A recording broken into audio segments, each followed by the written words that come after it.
Assalamualaikum semua. Kali ini bukan sekadar konsert.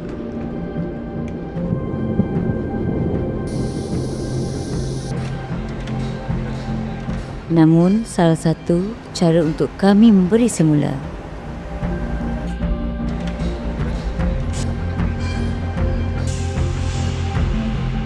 Honestly, semua ada takut, excited, teruja dan tapi kena tenang.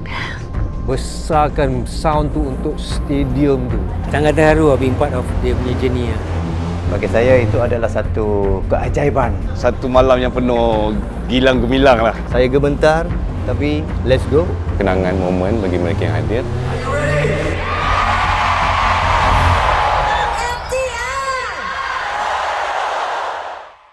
Tak tahu apa yang diorang expect, lagu mana yang diorang nak. Tapi normally lagu yang selalu yang diorang nak Sembilu, Layar Impian,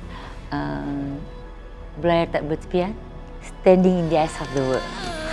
Depanmu aku dijagamu, dia di matamu, aku di hatimu, dia siang dan malam. Of course the elements yang peace love itu memang ada kat situ, tapi nak kasih dia besar sekarang ni kan, with the amount of musicians that we have.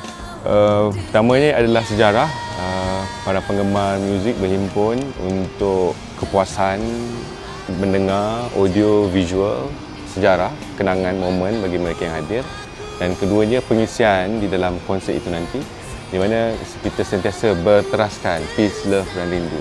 When we say peace, you will have the peace in your heart and in your mind after the show. Love is where the love is spread between the singers and also the listeners and us as human beings. We love each other. And rindu, saya yakin anda semua akan sentiasa rindu dengan Kak Ella. Anda akan ingat sampai bila-bila. Akak macam saya juga. Kita peace, love dan rindu is the same qualities yang kita perlukan untuk industri ini. So long live Ella!